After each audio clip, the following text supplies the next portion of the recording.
Olá, amigos do Centro Espírita Antônio de Oliveira, olha a família, tudo bem com vocês? Eu gostaria de convidá-los nesse momento para ter um momento de oração, de aprendizado, de fortalecimento, de buscar a nossa paz. Vocês vão ver que eles são abençoados. Então, aqueles que puderem, fechar os olhos, aqueles que estiverem no trânsito, sintonizem com essa oração maravilhosa do Pai Nosso que a gente vai fazer agora, mentalizando cada palavra, envolvendo o nosso corpo em luz, sentindo a presença dos amigos espirituais nesse momento, a presença de Jesus para nossa casa, onde estivermos. Pai nosso que estais nos céus, santificado seja o vosso nome. Venha a nós o vosso reino, seja feito, Senhor, a sua vontade, assim na terra como no céu. O pão nosso de cada dia dai-nos hoje, Senhor. Perdoe as nossas dívidas, assim como nós perdoamos a quem nos tem ofendido. Não nos abandoneis, Senhor, nas tentações, e livra-nos de todo mal. Que assim seja, graças a Deus. Graças a Deus, graças a Jesus, meus amigos. Lição de hoje, perante os inimigos, no Palavras de Vida Eterna. Você quer saber como é que se comporta perante os inimigos? Preste atenção. O Emmanuel vai nos ensinar. E nessa lição ele chama a lume aqui aquele trecho da Bíblia. Vocês conhecem Mateus 5:25, onde ele lembra a seguinte frase de Jesus. Olha só. Reconcilia-te sem demora com os teus adversários. Essa palavra de Jesus é complicada. A gente quer paz, muitas vezes os problemas, a gente quer se livrar de muitas situações difíceis, de pessoas difíceis que se embaraçam no nosso caminho. Aí vem Jesus dizer o seguinte, olha, reconcilia-te depressa ainda, não é qualquer hora não, é depressa, é sem demora com essas pessoas. Eita, Jesus, como essa lição é difícil, hein? Mas é isso, essa é a proposta de hoje. O Emmanuel vai pegar esse ensinamento, vai desdobrar ele, vai mostrar como a gente deve se portar perante essas pessoas que se intitulam inimigos, adversários. Olha só, a primeira coisa que o Emmanuel nos ensina aqui, filtrando o pensamento da espiritualidade superior, é assim, ó, diante dos inimigos, preservemos a própria serenidade. Por que, meus amigos, preservar nossa própria serenidade? Porque é o seguinte, a gente se envolve numa desavença, numa discussão, e a gente olha que, mesmo que a gente tenha razão, hein? O que acaba acontecendo muitas vezes? A nossa paz, ó, foge. A gente perde a nossa paz, perde a nossa serenidade. E vocês sabem o que acontece quando eu e você, nós perdemos a nossa serenidade? Primeiro que a vida fica horrível, né? A qualidade de vida nossa vai lá embaixo. E segundo, com o nosso coração sem a nossa serenidade, como serão as nossas decisões? Responde para mim. Como serão as nossas atitudes em momentos importantes que muitas vezes a gente vai precisar tomar ao longo do nosso dia a dia? Sem a nossa serenidade, quem será o maior prejudicado? Nós mesmos.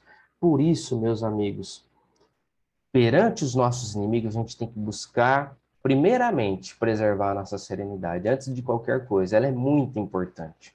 Ela vai fazer a gente tomar as melhores decisões. Você já imaginou você precisar tomar uma decisão importante na sua vida e você tomou ela errada porque você estava agastado, com a cabeça longe, porque você tinha perdido a sua serenidade por culpa de outra pessoa?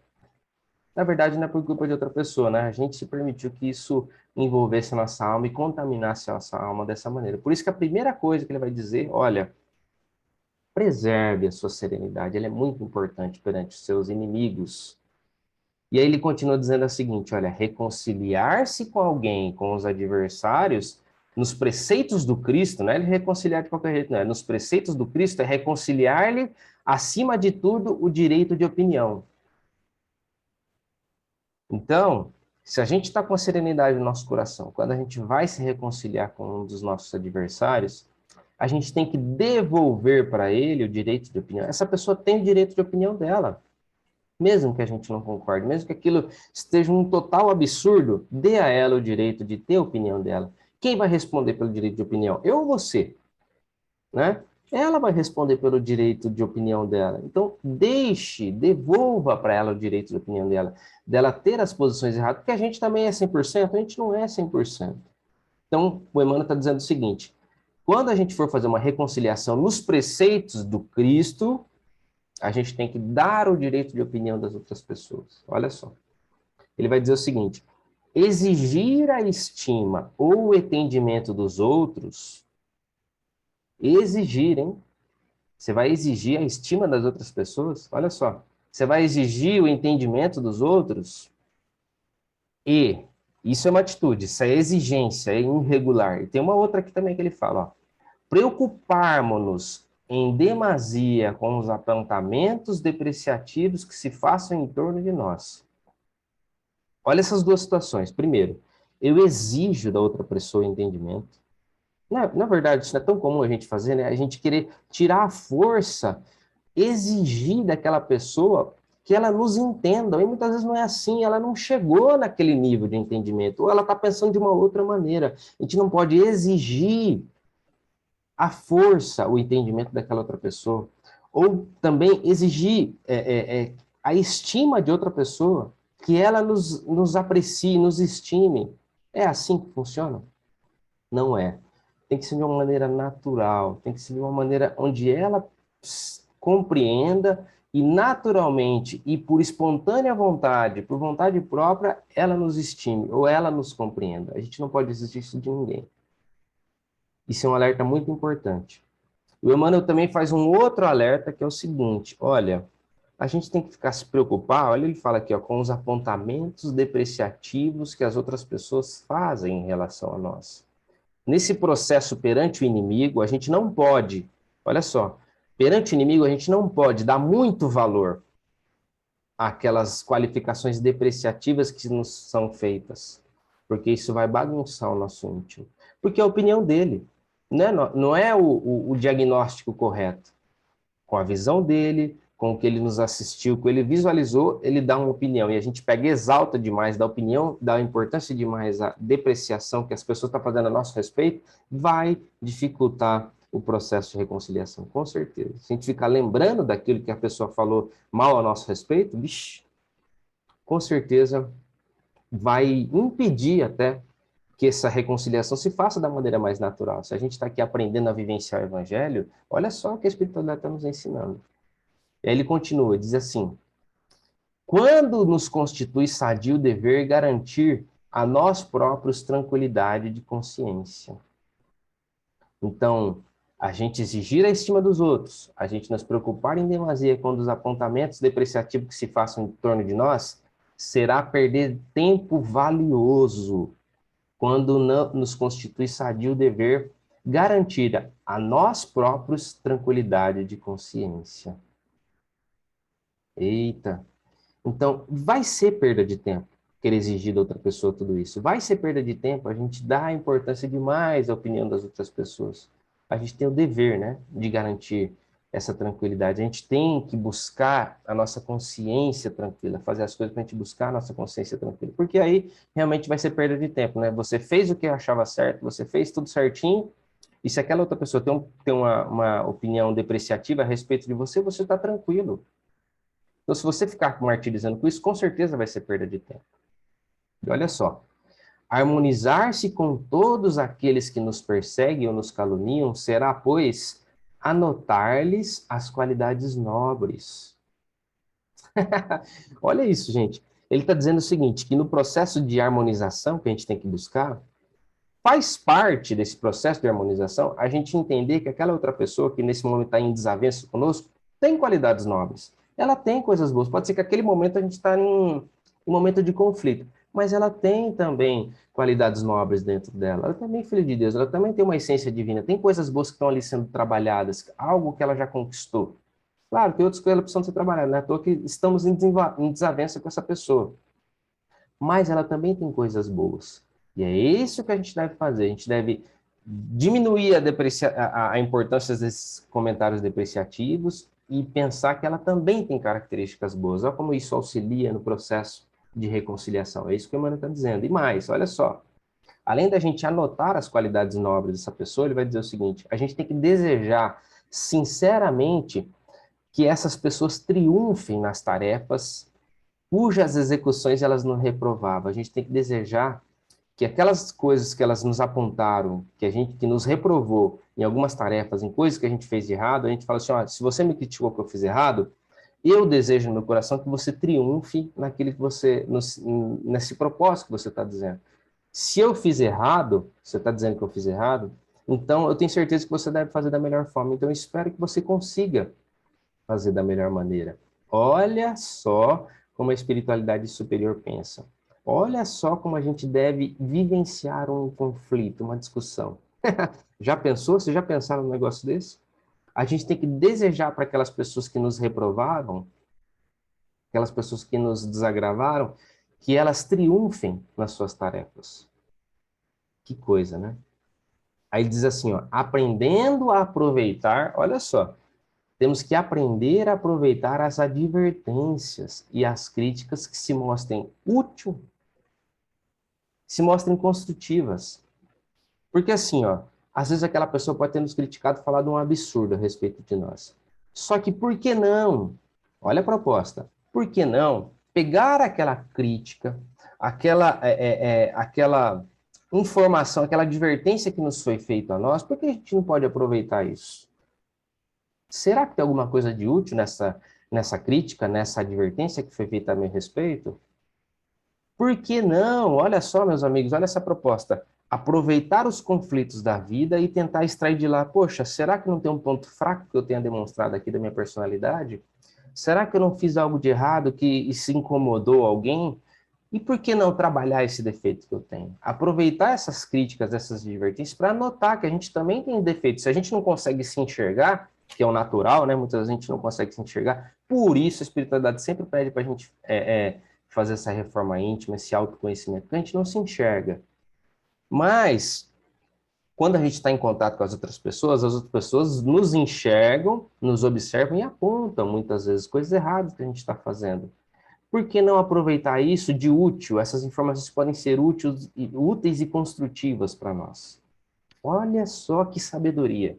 Agora, a partir de agora, como serão os conflitos que a gente vai se envolver? Poxa, no meio dessa lama toda, eu vou conseguir extrair uma pedra preciosa que eu vou usar para me enriquecer cada vez mais. Eu vou me fortalecer cada vez mais. Então, agora, os conflitos não são apenas brigas sem sentido. Não. Terá uma mensagem que eu possa extrair dali. É isso, essa é a proposta de hoje, perante os inimigos. Não é bonito? Ele vai dizer, prosseguindo ativamente no caminho e no trabalho em que a vida nos situou.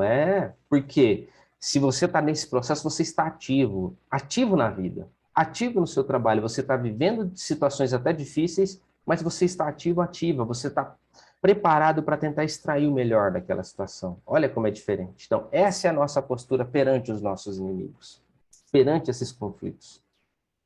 O Emmanuel vai dizer assim, ó, renunciemos assim à presunção de viver sem adversários. É verdade, né? Então, a gente não queira achar que a gente vai passar ileso, né? Vamos tirar isso do nosso coração, vamos renunciar a essa posição. Ah, mas eu gostaria tanto de viver só no paz e amor. Não vai, não vai. Por quê? Em verdade, funcionam sempre por fiscais e examinadores dos nossos atos.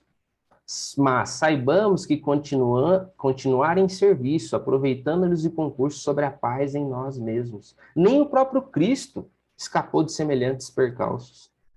Poxa, se nem Jesus, que passou aqui sem falha, ficou imune às críticas, às desavenças, que dirá a gente? Pelo amor de Deus, é muito infantil a gente achar que não vai amealhar nenhum conflito aqui na Terra, especialmente vivendo no meio de todas as pessoas cheias de problemas. Então, essas dificuldades, nem o Cristo ficou isento. Por que que a gente vai querer achar que a gente vai conseguir passar ileso? Não vamos. Então, a gente agora tem que aprender a viver com isso. Ele está dizendo, olha, renunciar à presunção de viver sem adversários é a primeira coisa. Teremos desavenças. Mas essas pessoas são os nossos fiscais. Olha como a espiritualidade enxerga os conflitos. Essas pessoas são como nossos fiscais, porque elas examinam os nossos atos, elas estão ali enxergando a gente e vendo se a gente é incoerente ou não, vendo os nossos defeitos. Olha que coisa boa, como isso nos ajuda a sempre seguir o caminho reto, porque eu não quero dar motivo para briga. Não pode ser já algo justo. Então eu vou me manter firme para evitar conflito, para evitar desavença, para evitar prejudicar alguém, porque a gente vai cometer os nossos erros. Então, essas dificuldades que nos apresentam são verdadeiros fiscais.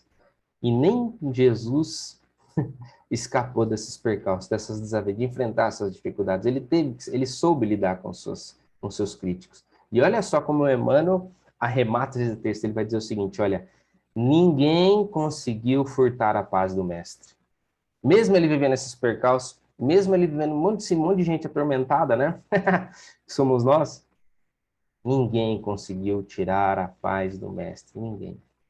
Olha o nosso objetivo, olha o nosso modelo e guia. Em momento algum, ele perdeu a paz, diz Emmanuel. Entretanto, ele que nos exortou a amar os inimigos, nasceu, cresceu, lutou, serviu e partiu da terra com eles e junto deles. Ele nos ensinou e nos deu exemplo. Jesus falou o seguinte: ame os seus inimigos. E o que ele fez? Ele amou os seus adversários, aquelas pessoas que conspiravam contra ele. Ele realmente deu exemplo. E para nós, né?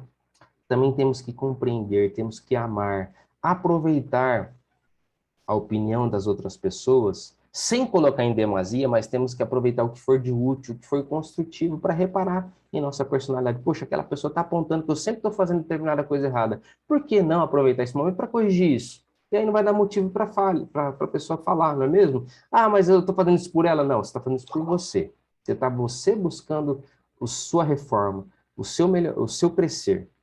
A gente buscar como dicas, como informações úteis desses problemas, dessas advertências das outras pessoas, para fechar as brechas e os buracos da nossa personalidade. Olha que coisa maravilhosa. Essa é a proposta, meus amigos. Essa é a postura que a espiritualidade nos pede nessa lição de hoje. Eu espero que essas palavras de vida eterna cheguem até seu coração, que essa lição faça sentido para você, que você almeje profundamente buscar, reconciliar. Agora, aprender como se portar diante de uma pessoa que está com um pensamento contrário ao seu. Olha só. Compreender, dar o direito de opinião a essa pessoa, usar alguma crítica, alguma advertência de útil para você, para se corrigir. Olha quanta coisa boa que a gente aprendeu. Eu agradeço a atenção de vocês, agradeço a atenção de todos. Eu espero do fundo do meu coração que as bênçãos da espiritualidade sejam derramadas sobre a sua vida, sobre os seus passos, sobre a sua família, sobre o seu destino aqui na Terra, que a gente possa aproveitar muito bem essa estadia aqui na Escola do Cristo. E eu convido você, com muito carinho, para a gente fazer essa oração do Pai Nosso, encerrando o nosso estudo de hoje. Então vamos mentalizar cada frase, cada palavra dessa oração? Senhor Jesus, muito obrigado mesmo pelo dia de hoje. Obrigado pelo plano espiritual que nos abençoa. Obrigado pela lição maravilhosa, Senhor. Constrói em nós um coração compungido, um coração sereno, forte, que busque a paz profundamente. Senhor, que essa oração chegue a cada uma das vidas, cada um dos corações, todos os trabalhadores do Centro Espírita Antônio de Oliveira, os seus assistidos, toda a equipe espiritual que nos ajuda e nos assessora sempre, com muito amor. Pai nosso que estais nos céus, santificado seja o vosso nome. Venha a nós o vosso reino, seja feito, Senhor, a tua vontade, assim na terra como no céu. O pão nosso, Senhor, de cada dia, dai-nos hoje. Perdoe, Senhor, as nossas dívidas, à medida que perdoar aqueles que eventualmente tenham nos ofendido. Não nos abandoneis, Senhor, nas tentações, e livra-nos de todo mal. Que assim seja. Graças a Deus. Um abraço a todos, meus amigos. Muito obrigado.